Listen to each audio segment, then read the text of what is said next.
So అట్లా spiritual ఫ్యామిలీలో పెరిగాను, కానీ ప్రేమ దొరకలేదు కదా. సో ప్రేమ దొరకకపోవడం వల్ల ఏమవుతుందంటే అది లోపల కూర్చుండిపోయింది, పెయిన్ అంతా కూర్చుండిపోయింది. ఆ కూర్చొని స్పైన్ ఇట్లా వంకరైపోయింది.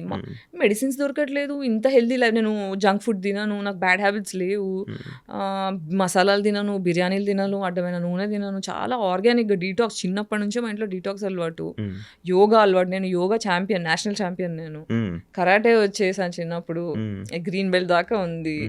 సో ఇంత హెల్దీ లైఫ్ స్టైల్ పెట్టుకొని ఇంత చేసి నా ఆరోగ్యం ఎందుకు పాడైంది అనే ఒక క్వశ్చన్ నన్ను ఎప్పుడు హాంట్ చేసేది. దీని రూట్ కాజ్ ఏంటి, అసలు ఎందుకు వచ్చింది నాకు ఇది అని ఎప్పుడు కొట్టుకునేదాన్ని. డాక్టర్ దగ్గర వెళ్ళిన ప్రతిసారి ఎంఆర్ఐ స్కాన్లు, ఆ స్కాన్లు, ఈ స్కాన్లు అన్నీ తీస్తారు, కానీ నార్మల్, ఏం లేదు, నువ్వు జస్ట్ ఎక్కువ ఆలోచిస్తున్నావు, వెళ్ళిపో. దీన్ని మెడికల్ అబ్యూస్ అంటారు. అంటే నీ బాధని కరెక్ట్గా డయాగ్నోస్ చేయకుండా వచ్చిన పేషెంట్ని దులిపేసుకున్నావా, నాకు 4 డబ్బులు వచ్చాయని ఆలోచించే డాక్టర్లు ఉండడం వల్ల చాలామంది అమ్మాయిలు ఆటోఇమ్యూన్కి బలయ్యారు. ఇప్పుడు సెన్సెస్లో తెలుస్తుంది ఏంటంటే 80% of women have autoimmune condition all over the planet. That is because of depression given by patriarchy. అందుకే పెళ్ళిళ్ళు అవ్వట్లే, ఆడవాళ్ళు క్రిమినల్స్ తయారవుతున్నారు. నేను యాక్చువల్గా ఇందాక మీరు ఒక పాయింట్ని నేను మిస్ అయిపోయి మళ్ళీ వేరే క్వశ్చన్లోకి వెళ్ళిపోయాను. డబ్బులు క్రౌడ్, మీకు ఏదో ఇబ్బంది అయితే హెల్త్కి నేను క్రౌడ్ ఫండెడ్ చేసుకున్నాను అని అన్నారు. ఇప్పుడు ఎలా ఉంటున్నారు మరి, మీకు ఇప్పుడు ఎలా? ఇప్పుడు క్రౌడ్ ఫండింగ్ చేసినప్పుడు కూడా నాకు ఒక 15 లక్షలు అట్లా అవసరం ఉండే. క్రౌడ్ ఫండింగ్లో ఎంత 2 lakhs ఏమో వచ్చాయి. అందులోంచి కొంచెం మంచి పర్సంటేజే ఆ క్రౌడ్ ఫండ్ వెబ్సైట్ వాళ్ళు తీసేసుకున్నారు. ఆ ప్రమోషన్, ఈ ప్రమోషన్ అని చాలా బాధేసింది. దాని తర్వాత బాగా ఆలోచిస్తే ఒక్క phone call can change my life, ఒక్క phone call can change my life అని అనుకున్నా. సరే క్రౌడ్ ఫండ్కి హెల్ప్ అవుతుంది ఐ డ్రీమ్కి వచ్చి ఇక్కడ ఇంటర్వ్యూ చేసా, 2-3 ఇంటర్వ్యూస్ చేసా, so that people will know, they will give money. But కొన్ని వచ్చాయి, స్కూల్ ఫ్రెండ్స్ కొంతమంది, ఫ్యాన్స్ కొంతమంది, ఎంత వేస్తారు, అలా ఒక 2 lakhs దాకా అయింది.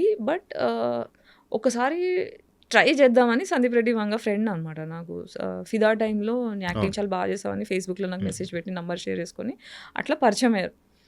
సో సందీప్కి మెసేజ్ చేసా, పెద్దది ఒక మెసేజ్ పెట్టా, సందీప్ ఇలా ఉంది నా పరిస్థితి, నాకు అర్థం కావట్లేదు ఏం చేయాలో, I really need some help, నాకు ఇన్ని డబ్బులు అవసరం ఉన్నాయి, కనీసం నాకు ఒక 50% ఆఫ్ మనీ వచ్చినా I can start my treatment. నేను బెడ్ రిడన్ అయిపోయినా 1 year అవుతుంది, ఏం లేదు, మా ఓనర్కి డబ్బులు కట్టుకోలేదు, ఖాళీ చేయమంటున్నాడు, ఇలాంటి పరిస్థితుల్లో నీ రిపోర్ట్స్ పంపించు గాయత్రి అన్నాడు. మెసేజ్ ఒకటి పెడితే రిపోర్ట్స్ పంపించా, ఎంత కావాలి నాకు ఈ ట్రీట్మెంట్స్కి, నీకు ఫస్ట్ 3 monthsకి కావాల్సిన ట్రీట్మెంట్ ఎంత అవుతుందో అవన్నీ నాకు లిస్ట్ పెట్టు డీటెయిల్డ్గా అంటే మొత్తం అదొకటి పీపీటీ తయారు చేసి పంపిస్తే 5.5 lakhs ఒక 1 weekలో వేసేసాడు. కలవలేదు, ఏం లేదు, జస్ట్ ఒక మెసేజ్, 2-3 మెసేజ్లో 1 weekలో వేసేసిండు డబ్బులు. సో అలా ట్రీట్మెంట్కి వెళ్ళి 1 month బెంగళూరులో ఉండి మళ్ళీ ఇంకోసారి వెళ్ళి ట్రీట్మెంట్స్ తీసుకొని అక్కడ యోగా, బ్రెత్ వర్కౌట్.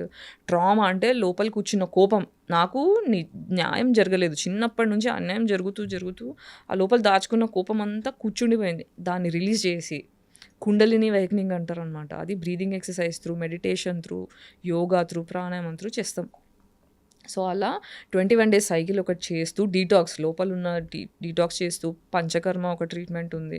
పంచకర్మ దగ్గర నుంచి నాకు ఎంత రిలీఫ్ స్టార్ట్ అయిందంటే కూర్చొని ఏడ్చుకున్నా నేను. ఓకే చలో అంటే నాకు డాక్టర్స్ నువ్వు చచ్చిపోతావు నాకు చెప్పేశారు, నువ్వు చచ్చిపోతావు, దీనికి సొల్యూషన్ లేదు, పెయిన్ కిల్లర్స్, పెయిన్ మేనేజ్మెంట్ తప్ప ఏం లేదని. నాకు అక్కడ నుంచి భయం అయ్యి ఎవడేమనుకుంటే నాకేంటి, నేను ఫస్ట్ చావడం ఏంటి అని చెప్పి క్రౌడ్ ఫండ్ ఆప్షన్ చేసుకున్నామా, ఎందుకంటే ఫ్యామిలీ కూడా లైట్ తీసుకున్నారు నన్ను. తీసేసుకునేసరికి ఇంకా ఆప్షన్ లేదన్నట్టు అది చేసుకున్నా. సో అమ్మయ్య నేను చచ్చిపోను, I can live now, I know how to heal myself. నా హీలింగ్ నేను అర్థం చేసుకున్నా. ఫస్ట్ ఇది ట్రామా వల్ల వచ్చింది, ఆ ట్రామా రిలీజ్ చేసుకొని ఫర్దర్గా ట్రామా ఇయ్యని మనుషులతో మాత్రమే స్నేహం చేయాలి, ట్రామా ఇచ్చేవాళ్ళు వద్దు అని డిసైడ్ అయితే 90% నా సర్కిల్ మొత్తం కట్ అయిపోయింది. ఇప్పుడు నా జీవితంలో 4 మిగిలారు. అంటే నాకు అర్థమైంది ఏంటంటే ఒక మనిషి అవసరం కొద్దీ నేనున్నాను, కానీ నా అవసరం కొద్దీ ఎవరు లేరు నా జీవితంలో. అందరికీ నేను అమ్మనైపోయా ఎమోషనల్లీ, అందరికీ ఇస్తున్నా ఆమె గివర్. ఎందుకంటే ఇంట్లో నాకు ఇవ్వడం జరగలేదు. సో ఇవ్వకపోతే ఒక చైల్డ్ ఎంత సఫర్ అవుతుంది, ఇలా ఎవ్వరు సఫర్ అవ్వకూడదనే ఒక కసి కొద్దీ నాకు జరిగింది ఇంకెవరికి జరగకూడదని, ఎవరైనా బాధలో ఉంటే వాళ్ళని తీసుకొచ్చి ఇంట్లో పెట్టుకొని వాళ్ళకి హెల్ప్ చేసి, అందరినీ ప్రేమ చేసి, అందరిని చూసుకొని అలసిపోయా. ఇప్పుడు ఈ లాస్ట్ కుండలిని అవేకనింగ్ అయిన తర్వాత ట్రీట్మెంట్స్ అయిన తర్వాత కొంచెం స్పిరిచువల్ జర్నీ స్టార్ట్ అయింది. నాకు దేవుడు పరిచయం అయ్యాడు. 10 ఏళ్ళుగా గట్టిగా ఏథిజం అని మాట్లాడా. నాకు I got introduce to God, I found God. So అట్లా ఐ స్టార్టెడ్ హీలింగ్. అంటే దేవుడు పరిచయం అవ్వడం అంటే మనకి బేసిక్గా ఏమవుతుందంటే ఇక్కడ పీనల్ గ్లాండ్ అని ఒక గ్లాండ్ ఉంటుంది తల్లో. ఆ పీనల్ గ్లాండ్ ఎప్పుడు మనం తినే ఆర్టిఫిషియల్ ఫుడ్ వల్ల ఫ్లోరిన్ వాటర్, ఫ్లోరిన్ పేస్ట్లు, క్లోరిన్ వాటర్, స్విమ్మింగ్ పూల్లో ఉండేవి, స్నానం చేసే నీళ్ళు, ఇలా రకరకాల విధాలుగా పీనల్ గ్లాండ్ మొత్తం క్యాల్సిఫికేషన్ వచ్చేస్తుంది. అంటే మీరు ఇప్పుడు for example water heater rod నీళ్ళలో పెడితే ఇట్లా తెల్ల పొరలా వస్తుంది. అలా మన పీనల్ గ్లాండ్ చుట్టూ క్యాల్సిఫికేషన్ అయిపోతుంది. దానివల్ల మన స్పిరిచువల్ కనెక్షన్ కట్ అయిపోతుంది. అవునా? సో ఈ కుండలిని అవేకనింగ్ లో ఏం చేస్తారంటే పీనల్ గ్లాండ్ ని డీకాల్సిఫై చేస్తారు. అంటే క్యాల్సిఫికేషన్ ని తీసేసే ప్రాసెస్లు ఉంటాయి ఆయుర్వేదాలు. దానివల్ల స్పిరిచువల్ కనెక్షన్ స్టార్ట్ అయ్యి you will start understanding the concept of God. You will understand what is universe. అసలు మనం ఎందుకు పుట్టామో, మన పర్పస్ ఏంటి, యాజ్ అ సోల్ మనం ఏంటి, మన బాధ్యతలు ఏంటి, మనం చేయాల్సినవి ఏంటి, ఇవన్నీ అర్థం అవడం స్టార్ట్ అవుతాయి. సందీప్ రెడ్డి వంగ గారు మీకు అంత క్లోజ్, ఆయన ప్రాజెక్ట్స్లో మీకు ఆఫర్స్ రాకపోవడానికి రీజన్ ఏమైనా ఉందా? అది నాకు తెలీదు. అంతవరకే. అంటే ఎప్పుడో ఒకసారి రిప్లై చేస్తాడు ప్రాజెక్ట్స్కి. ఎప్పుడు మధ్యలో ఒక ప్రాజెక్ట్ వేరే వాళ్ళ ఫ్రెండ్తో ఇప్పించాడు, Gayatri you should do this project అని చెప్పి నన్ను రెఫర్ చేశాడు. కానీ నాకు ఆ డైరెక్టర్ నచ్చలేదు. నచ్చకపోవడం అంటే యాంగర్ ఇష్యూస్ ఉండే ఆ డైరెక్టర్కి. సో రిహార్సల్ సెషన్లో అంటే ఏదన్నా అటు ఇటు అయితే చాలా రూడ్గా బిహేవ్ చేసేవాడు. నాకేమో సెల్ఫ్ రెస్పెక్ట్ మనిషి, నాకు రెస్పెక్ట్ లేకపోతే కష్టం. ఒకసారి చూసా, 2 సార్లు చూసా, 3ఓసారి అడ్వాన్స్ రిటర్న్ ఇచ్చేసి నన్ను క్షమించండి, మీకంటే నాకన్నా ప్రాజెక్ట్ పెద్దది, ఈ ప్రాజెక్ట్లో నేను ఉంటే నేను న్యాయం చేయలేను, మీ మీద రెస్పెక్ట్ ఉంది కానీ నేను ఇందులో ఫిట్ అవ్వను అని చెప్పి పద్ధతిగా చెప్పి వచ్చేసా బయటికి.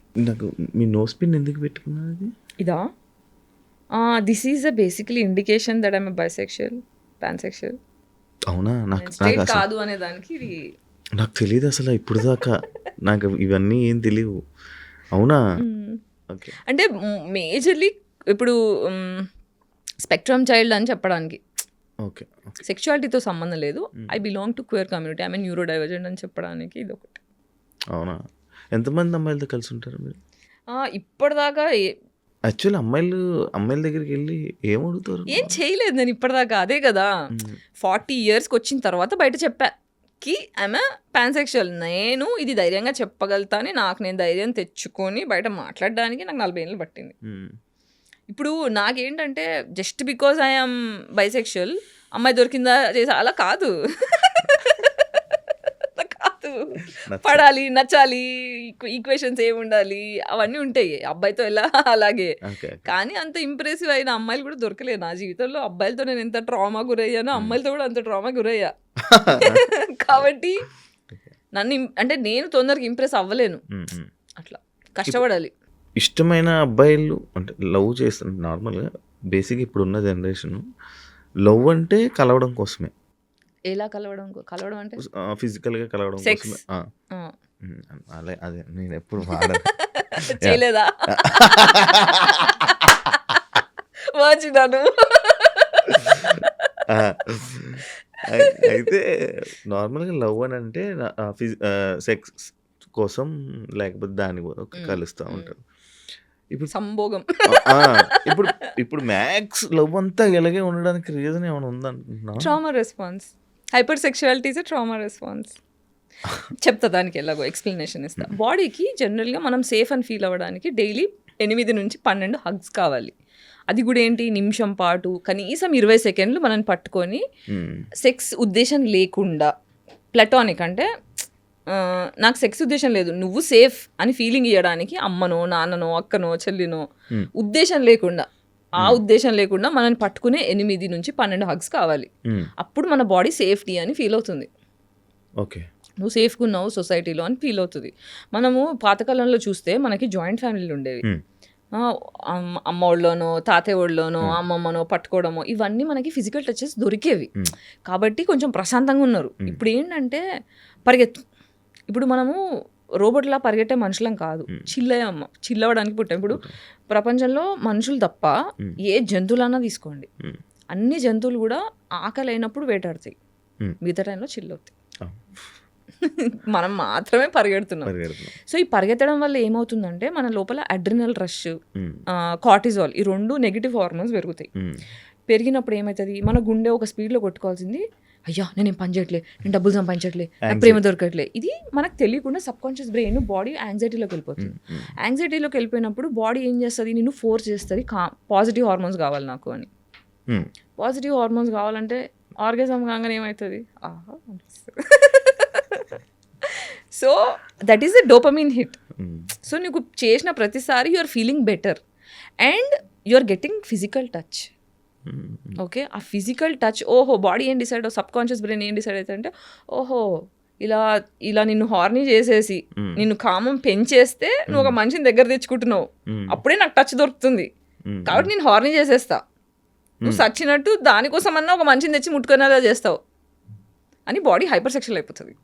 బో ఇన్నున్నాయా?